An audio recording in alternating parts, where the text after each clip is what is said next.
This part? Let's see it. Oh, there he is. Quiet. Speaking of fashion. Speaking of Gaijin. Oh, Beer and everything. Why do you guys? that's what we're trying. I mean, you know. Yeah. Okay, that doesn't look horrible. Should move a little closer than him. You want to move that way? Yeah. You snack.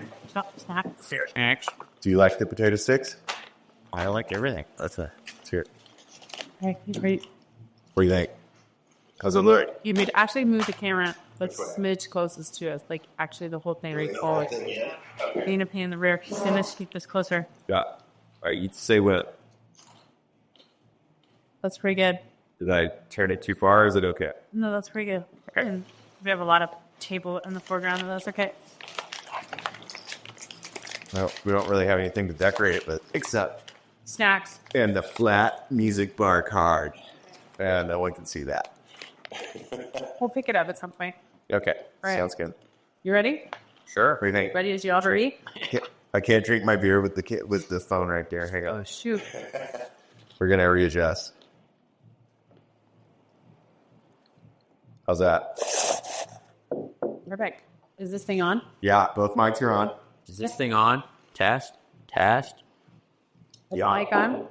Mic and mic? You can pick it up if you want. Mike. Pick up the mic. Well, I'm allowed to talk. Who can drop the mic, Mike?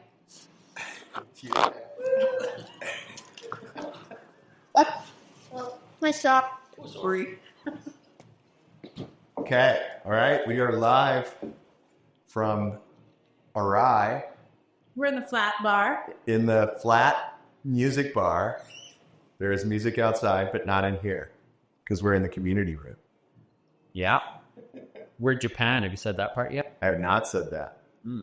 We are in Japan We're in Japan. with the Godfather. He just came out of the onsen. Yeah. Correct. I'm rested and mellow. Hopefully I can stay awake for you guys. Okay. Well, we have to start out by introducing a man who needs no introduction, but we're going to do it anyways. Yes. This is Mike Douglas, who, if you, for some reason, have been under a rock for the past 30 years, he basically is responsible for modern free skiing as we know it. He started out in moguls in Canada, and then he basically was involved in starting, like, innovating twin-tip skis, part of the new Canadian Air Force, which, you know, park, pipe, all that stuff. He's been in matchstick movies. He went on to start basically, if you've watched any sort of podcast episode of skiing, or not podcast, like a webisode, he started those. So yeah, he started free skiing webisodes, which, are we allowed to say? Well, he started something free ski TV. You don't have to name them. That's sensitive. Companies. No, it's all good. Solomon Free Ski TV. For Yeah. sure. That's what it was. Yeah, and he's went on to make amazing movies. He coaches. What else do you do? Switchback Entertainment. He has just Production. Yeah, I mean, you guys have covered it pretty good. Walk Bay. How, I guess. Canada. We're gonna get to that. Okay. But most recently, Canadian Ski Hall of Fame inductee. Yes. Congratulations. Thank you very much. Welcome. Yeah, so we're amongst a legend here today. We are. And we're happy to be in Japan with Mike. It's not our first time in Japan with Mike. And hopefully not our last. Hopefully not our last. Which, how many times have you been to Japan, Mike? That's what I was wondering. I'm guessing it's probably north of 60. 60 trips? Japan. Yeah. You're not only 60 years old. No, but I started coming here. I'm getting there. I started coming here in 1991 when I was deep in the mogul scene, and the mogul scene in Japan was booming. All my sponsors at that time, from that time for like the next 5 years, were Japanese based. So they were Western companies generally, but that had subsidiaries in Japan, and those subsidiaries over here sponsored me. And so I would be coming over all the time for demos, photo shoots, product development, all kinds of things. So in those early days, especially, I feel like I was coming at least twice a year, sometimes 3 times, sometimes 4 times a year. Wow. And then I kind of kept that going through the rise of the twin tip era. I was actually the event director for the Nippon Open for a couple of years. So I was actually over here doing real work for a while, which was a trip. And then kind of from that era on, it's been mostly annual filming trips for a long time. And then more recently, the camps. Amazing. I love it over here. I Yeah. really love it. Such wonderful people, such a cool place, cool vibes, different, interesting, powder, Yes. onsen, good food. Yeah. So how much has it changed in terms of skiing over here since you first began coming here? It's changed quite a lot. The Japanese ski industry as a whole was massive when I started coming here. Like half the ski gear sold on planet Earth was sold in Japan when I started coming here. 10 million active skiers they had. Wow. Over 600 resorts. And when their economy started tanking in the 90s, those skier visits fell down pretty dramatically. A lot of resorts closed. And it was kind of early 2000s when I feel like it started hitting the powder skiing map. But it didn't fully arrive, I feel like, until like the last probably like 7 or 8 years.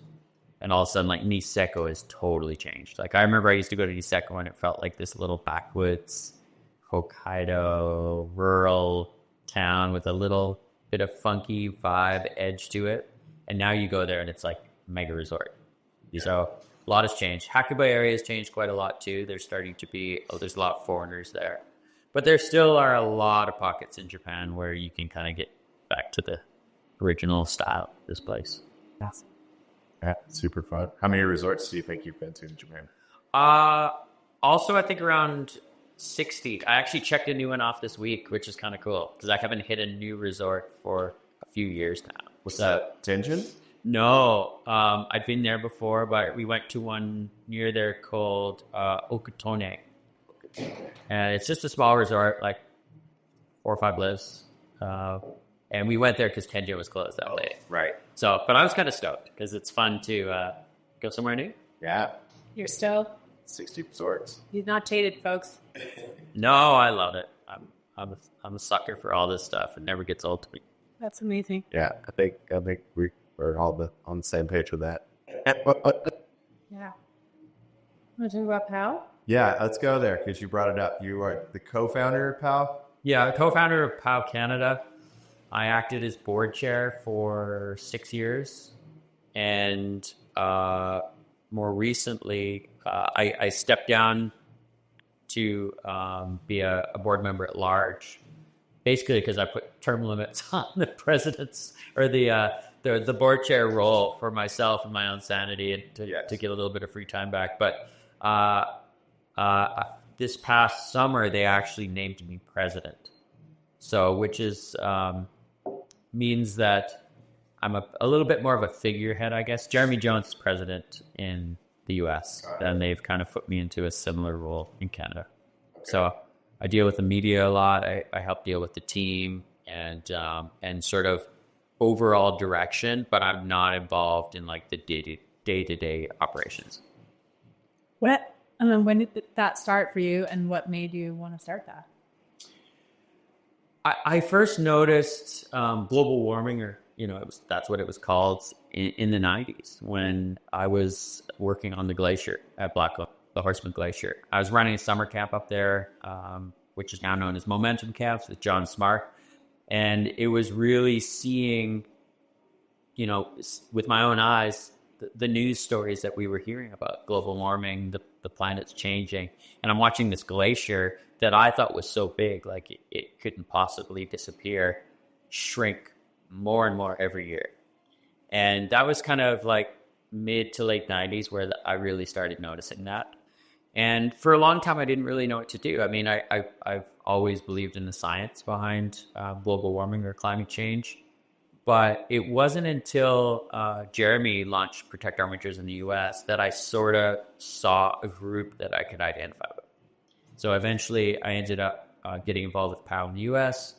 And quickly realized that, if you're going to do meaningful things on climate, it has to happen at the policy level. It's got to happen, You gotta pull big levers. All of us are recycling and trying to Shame each other on social media. shade each other on social media. I mean, really, honestly, it's somewhat pointless. I mean, of course, every little bit counts, but if we want to actually tackle this problem in a real way, we have to look at the big contributors, and we've got to address those. And that can only really be done through policy work with government. And so it felt a little bit awkward for me to be working with POW US as a Canadian, so it made sense to get it going in Canada. So in 2017, a group of us sort of said, okay, how are we going to do this? Unfortunately, this sort of guardian angel came along named Dave Irv, called me out of the blue right as we were trying to figure this out. And Dave has been instrumental in getting all that going, and he's still the executive director right now in Canada.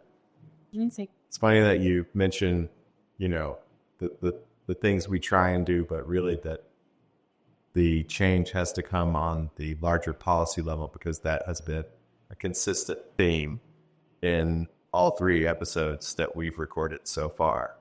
And so along those lines, what, right now in the United States, we're experiencing a reversal of policy around this area. Is there anything that Canada has done, to try and counteract or react to what, we're doing in the U.S.? I mean, as Canadians now working with government a little bit, I've been and seen the inside of how our federal government works, and have gotten to know quite a few people involved, which has been an eye-opening experience for me. I think I came into it with some naivete that we all do. And then when you see how it works on the inside, you start to, for me at least, I shifted my opinion of like how to be effective. And I think if I go back 10 years, I was an idealist. I thought like, we have to change now. Like we've got to ram this stuff through. And I like to refer to the government analogy that I like to use is that it's memory foam. And if you punch it, it's actually resistant and it's really hard. But if you push your fist slowly into it, you can start to penetrate and make your way through it. And that's how I feel like dealing with government is. You have to, whether we like it or not, you kind of have to play the game, and you kind of have to lean into the things that work. And over time, if you look in 5-year increments or 10-year increments, you can make headway. And that's what we've seen a little bit from our side. Right now is a tricky time in Canada because we are being threatened by our neighbor, which is like a really crazy thing to say that I would never think I would have to say in my life, but that has sort of taken precedent over everything right now is our sovereignty. And so one thing it's done is it's united Canadians in a way that I haven't seen for like 20 years. And Canadians are kind of aligned. Carney's doing a lot of moves to navigate this. He's a smart guy. I know from following him for many years that he is climate conscious. A lot of the moves he's doing right now do not feel climate conscious, but I think, we have to be a little bit patient in this moment. But there is hope right now, despite what's happening in the U.S., which is obviously a bit freaky. Yeah. But one of the things that we've always tried to do is push a better future, like a path toward a better future, which means like invest in renewables, tax the bad things, promote the good things, and eventually with the hope that market forces would take over. And that's exactly what we're starting to see now. And that's exciting to me because this has been a moment that we've kind of been waiting for, and it's being led by China, actually. China is a renewable energy powerhouse in a way that we've never seen before. They put on more solar power last year than any country in history, possibly more than the rest of the world combined. They were installing solar panels last year at a rate at 100 per second. What? Yeah, it's so impressive, and it's so cool to see when a group of people mobilize and what that's done that's so exciting for the rest of the world, whether the US government likes it or not, it's driven the cost way down. So renewable energy is now by far the cheapest form of energy production on the planet. And a cool side story to the China story is that Pakistan, a country of 280 million people, like not a small place. Ingrid's been there. They have already transformed more than 20% of their grid just in the last couple of years to solar.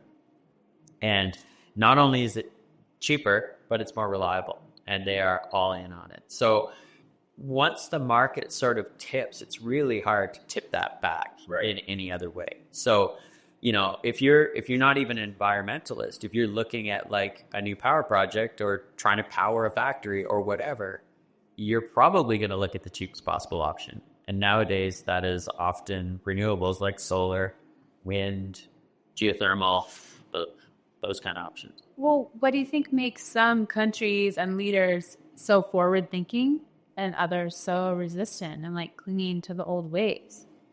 Science. Sadly. Okay, elaborate.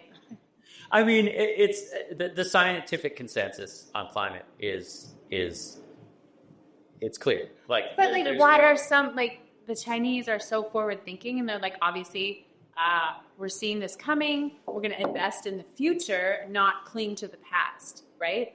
Well, I also think they want all the energy. Yeah, well, that's the thing. So China China is the manufacturing hub of the planet. Right. So their energy needs are astronomical. So you're saying it's market forces. Yeah, because they need to, I can't remember what the stat is, but, you know, they need 1.5 times the current amount of energy that they produce now for their projections of the future. Now, the good news is that they're primarily building that new infrastructure and energy sources are coming from renewables. The problem is they're using a lot of energy. So we're not seeing a lot of their, you know, coal-fired plants and that sort of thing shut down. Yeah. So, I mean, the good news is the new is renewables. The bad news is it'd be good to get rid of some of that nasty stuff along the way too. But that will probably happen over time and hopefully will accelerate in the coming years. How's that going in Canada? Because I know Canada loves their, you know, Calgary and the oil and how. Yeah. Yeah, I mean, Canada's kind of split. The good news about Canada overall as a country is a lot of our energy comes from renewable sources already. We've got hydroelectric in the west. Also, Quebec is 100% hydroelectric. There's pockets of the country that rely on the old systems of energy, but we have, through most of the country, we have all the things in place that you need to be a renewable energy country. The problem is that it's really tough to export renewable energy, although Canada does supply the west coast of the U.S. with quite a bit of power that comes from our hydroelectric systems. But, you know, it's tough to, when you have, you know, the economy in Alberta, for example, that relies on oil and gas, they don't want that to stop, and they will fight hard for it to continue. As long as there's a buyer, they will try and make it happen. You know, we hoped that would get wound down through policy and public pressure and all that kind of stuff. It really hasn't.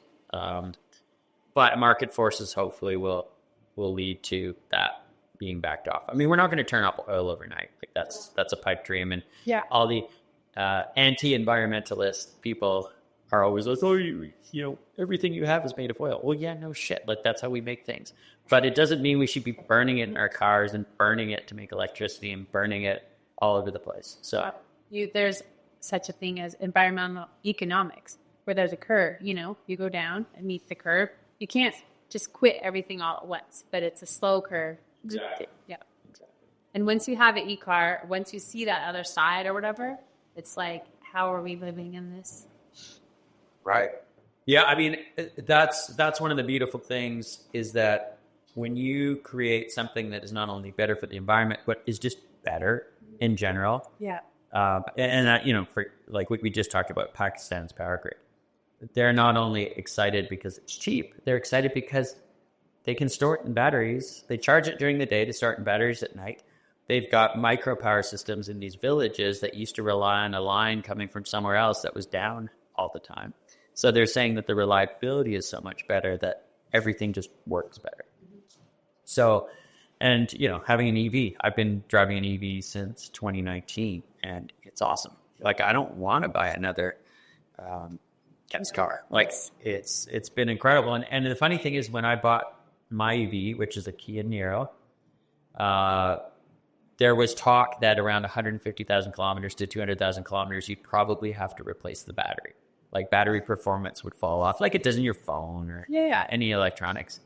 And we just hit 180,000 kilometers on our car and had it checked, and it came in at 99.8% battery capacity. Amazing. Yeah. You must take good care. You charge it properly. We charge it properly. Yeah, we go to 80%. Usually, not all the time though. Like, we're not perfect. We do our best. But it's very clear to us now that the battery will outlast the car. That's amazing. Which is cool. I've heard that about a lot of the EVs lately. That's what they're finding out, is that the batteries are lasting a lot longer. I also heard, which I may be wrong, but somebody told me that the Kia, we have a Kia also, that they're the car that's the most made in the U.S. right now. Was that right? Yeah. Oh, wow. It's the most U.S. made car. We're not Kia sponsored, by the way. No. We would just... like to be. If Kia wants us Yeah, Kia, come on. We have no bring it on. Sure. But yeah, no, it's been a great car. It's been a great car, and it's fun to drive. So fun. Yeah, electric's super fun to drive. Yeah, you have a Rivian, right? Yeah. Fix. I know. It's really Jelly. fun. And when I go back to gas, it's like, what is this thing? It's laggy, right? It's laggy and spiky. Your ankle gets tired. Yeah, I have to press. No one wants tired ankles. That is a downside of having an e-car. That my ankles aren't as strong as they used to be. At least in that right one. From the braking. Yeah. The funny thing is, you get used to braking, like we use the paddle brakes, right? So for the regenerative braking, and it's weird to me, like when I don't have it on a wheel, because I just like start flicking my fingers randomly to slow down. And oh, wait a sec, I got to hit the brakes. Yeah. Awesome. Cool. Where should we go now? Well, I have several questions. Okay. But Ingrid's got questions. Let's go. what do you think has been the main challenge for you working with POW? I guess what I'm getting at is like, there's obviously pros and cons of being a skier, being an outdoor focused group that advocates for this. And I think there's some challenges to that. I think there's some benefits, and I'd love to hear your take on that. Yeah, I mean, honestly, the biggest challenge for us right now is funding. Yeah. POW historically has been, primarily funded through the outdoor sports industry, brands that are, have the same, are aligned with us in terms of how they see the world. They've supplied us with money, and you can go on our website and see the list of brands. It's long and they're great. But what we've learned is that we're kind of at the whims of the industry and the health of the industry. And as it goes up and down, so does our funding. So we've been really focused this past year on trying to diversify our funding sources. A lot of people think we're way bigger than we are. POW punches above its weight, which is kind of cool because they're, when I talk about the number of staff or the budgets, people are like, oh, whoa, I assumed you guys were way bigger because you have quite a loud voice. But we're trying to get that up because ultimately, if you want to be effective, you've got to hire the right people. You got to pay them. You've got to get out there in the world. All these things cost money. Yeah. So that's been a challenge recently that we're trying to overcome, and we've had some success in diversifying the funding. I feel like we've gotten to the government level. That was a big goal for a long time, was to get to the federal government and be listened to. And I 100% feel like we are now. We can walk into Ottawa and people know who we are, which is really quite cool. Yeah. Being effective, being able to look back at the year and go, okay, where did we move the dial? We get some wins. Sometimes they're not always big. Sometimes they're something very local, or sometimes they're a policy shift. It's, and it's not super consistent, but we also recognize that you just got to stick with it. Like, expecting a quick fix to a very complicated problem is probably, honestly, it's like the most frustrating thing I get from the internet now is people, claiming to have solved something that no one's ever, no one's figured this out in 50 years, and all of a sudden the answer's right here. And it's like, no, it's not. There's a lot of complex problems out there, and they take time to solve. So, I mean, clearly you're diversifying away from the outdoor industry because the outdoor industry is struggling right now. I think that's fair to say, right? Yeah, it's not thriving. We'll say That's not thriving, right? It's not thriving. Why is that? What are you seeing there? Well, there's no snow in Western North America, and it's February. That's That carries through kind of the against tail or whatever. Yeah. So, these businesses rely on, things like snow and weather. Yeah. And even like when we think about climate change in my area, and I know, Ingrid, where you, well, all three of us, Yes. the winter is part of it, sure, but it's the summer that's more scary to me. And I'm sure to you guys with wildfire, right? Yeah. Like, we now have, part of the summer where I live is referred to as fire season, where you might be choking on smoke for weeks at a time. And then, people are outside doing things, and that affects the health of the industry and the economy in our mountain towns. And that's just how it is. So all of this is sort of compounding on itself, and, stuff. What would you say to somebody who's like, well, back in 95, there was a tough year and there wasn't that much snow then either. So, like, isn't that just a cycle of... I mean, there's always been bad snow years and good snow years. Yeah. But if you look at the stats and think globally, because there are pockets, there's a weather guy in Washington State who loves to point out how nothing's changed. I know that in that region. He's really good at predicting the weather. And Yeah, yes. but he's talking about weather trends, and he's not talking about climate. And I get pushed back because of people read his report. Yes, they do. He's a bit of a skeptic. Yeah. But when you look at the numbers globally, and I'm a nerd this way, I wish I wasn't, because it's freaking depressing. Like, the numbers are, you can't deny the CO2 concentration, the temperature, global surface temperature, ocean temperature, sea ice. All these things are heading in the wrong direction very quickly. And so, I mean, and that's why it's called climate and not called weather. Right. And I think, but I'd like to feel that intelligent people get that. I mean, there's always going to be people that are poking against you. And is that, you think, say that particular person, for example, is he poking that just to get himself notoriety, or like to get... I have a list of haters and trolls that are on me all the time. Because of websites like his, where he's perpetuating that kind of weather myth. Yeah, I mean, and I've learned to ignore them. I often, when someone's trolling me hard, I'll take a look. First of all, see if they're real human. Yeah. Sometimes they're not. Yeah. Like, you could just go to their post, and this is obviously a bot that's just regurgitating lies.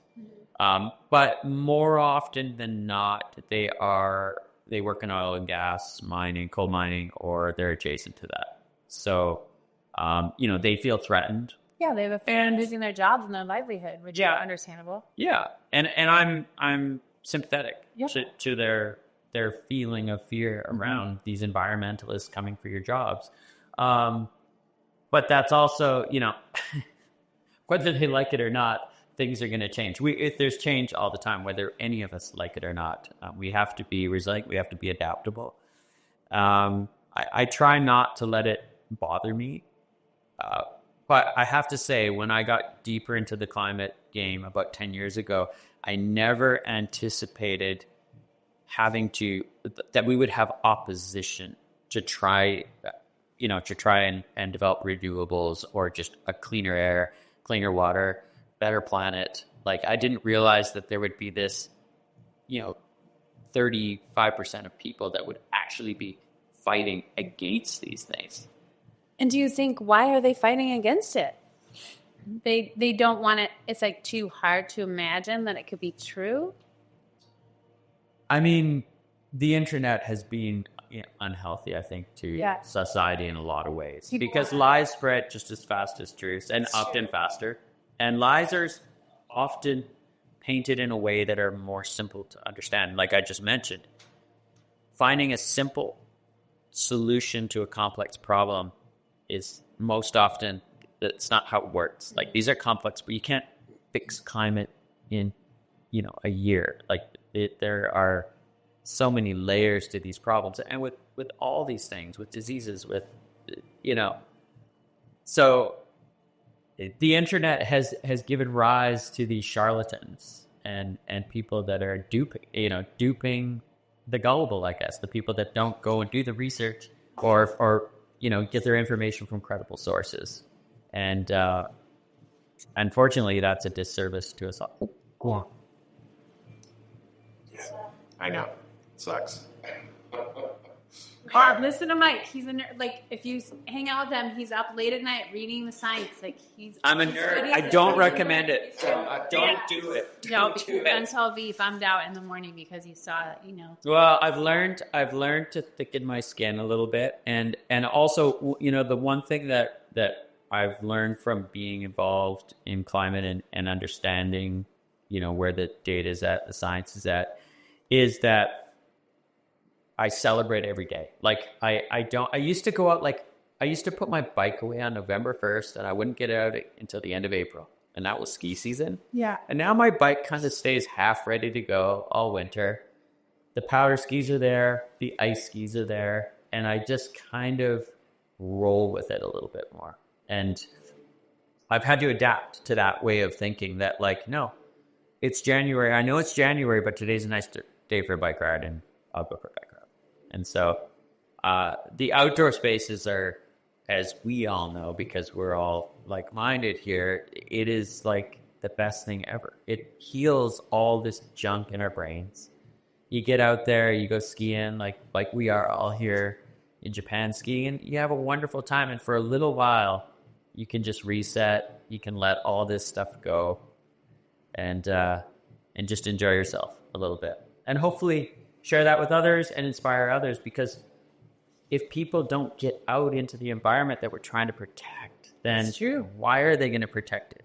If all you ever do is sit at home on your phone or go to the shopping mall, probably don't care.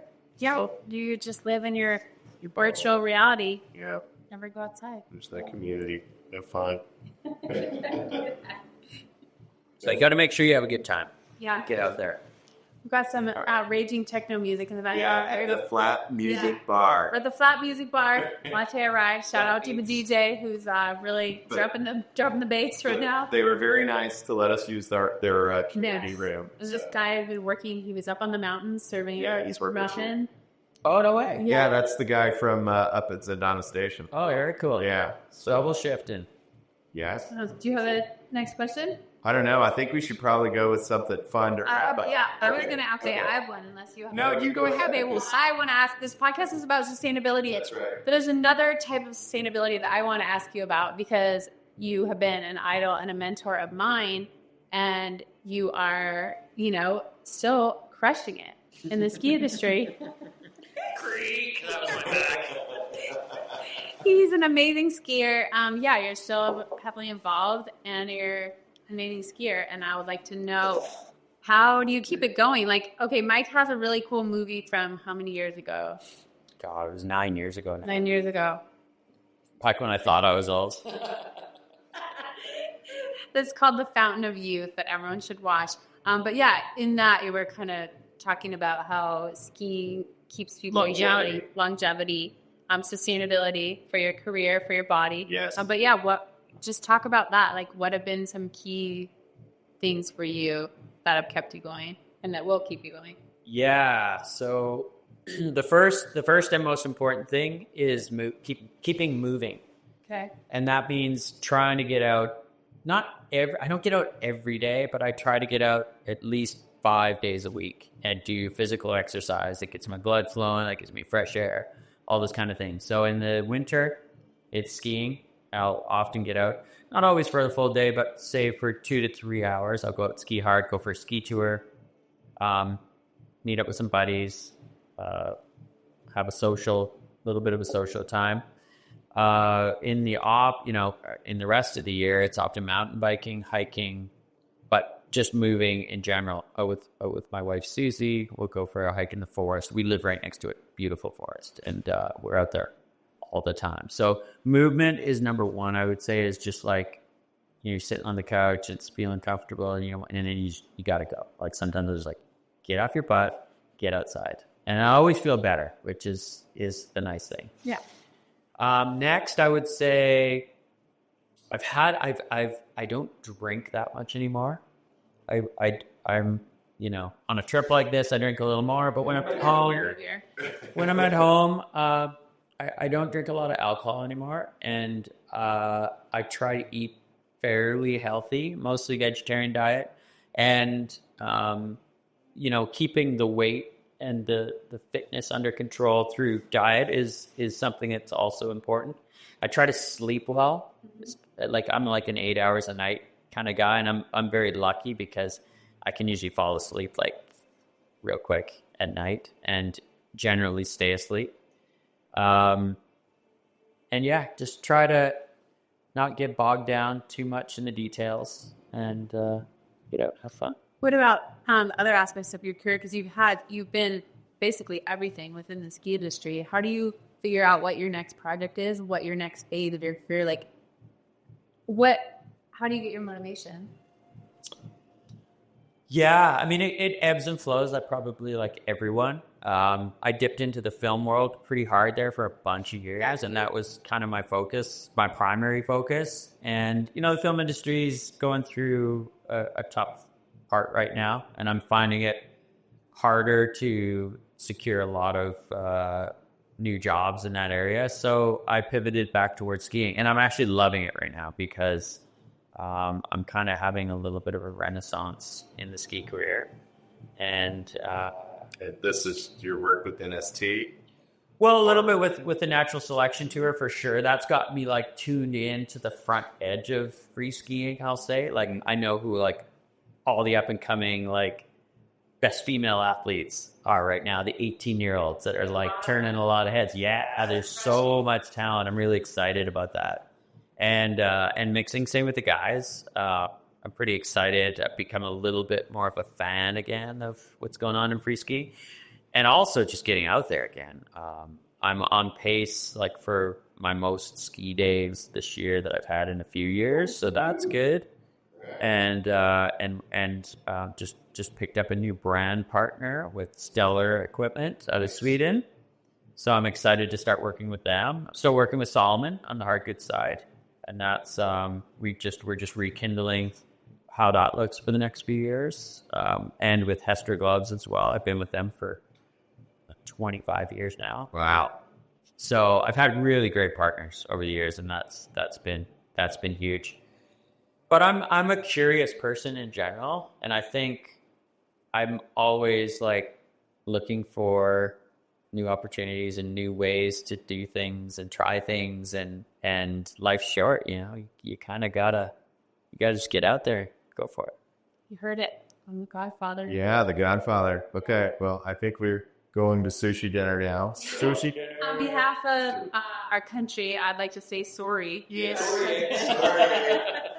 If I ever get a pair of on 3Ps, I want the Sorry bases. Those are the best. We're grateful that you are leading the charge, and hopefully Canada will set some good examples and show us how it can be done in a way that benefits everyone. Yeah, and I mean, here's the vibe from Canadians. Canadians are pissed. They'll say that. But most Canadians believe that the majority of Americans are like truly good people. Like we've been best friends forever, right? So they still believe that those people are there. We just hope that the sane side of the aisle will prevail. To our Canadian friends, we are still here. We're just fighting for our democracy right now. And we've got Katy Perry and Justin Trudeau doing leading the democracy, live on the diplomacy effort. So we're appreciative of them. Let's hope she, well, let's hope that works out, I guess. I'm sure it will. You think so?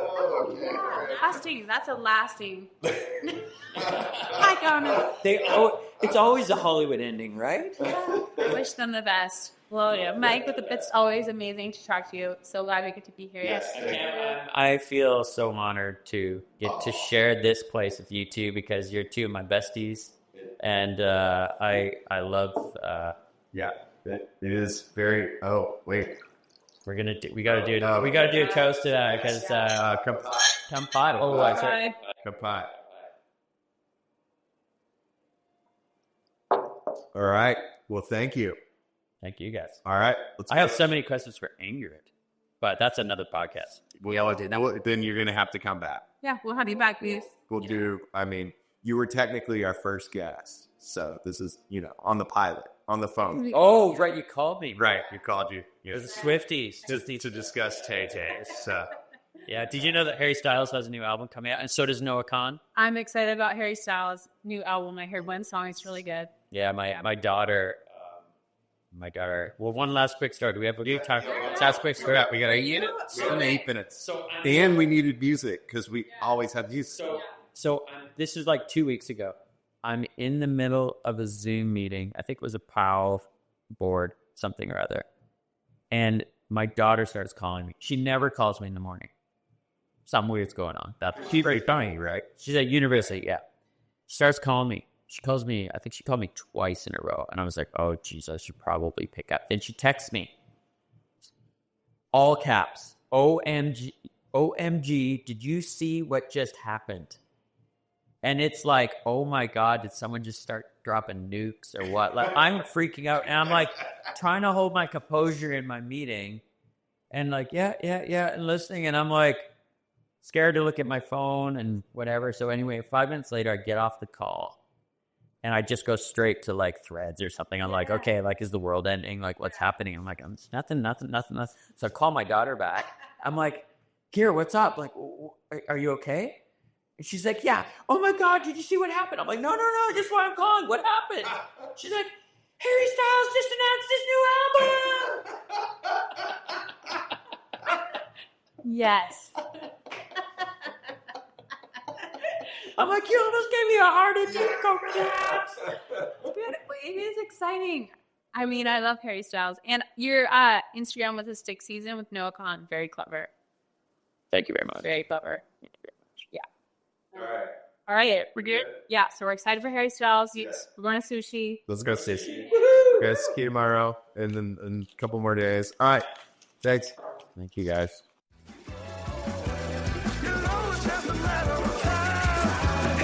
Take a minute to see it. It might take a minute to believe it. Hold it together now. Keep going. It's just a matter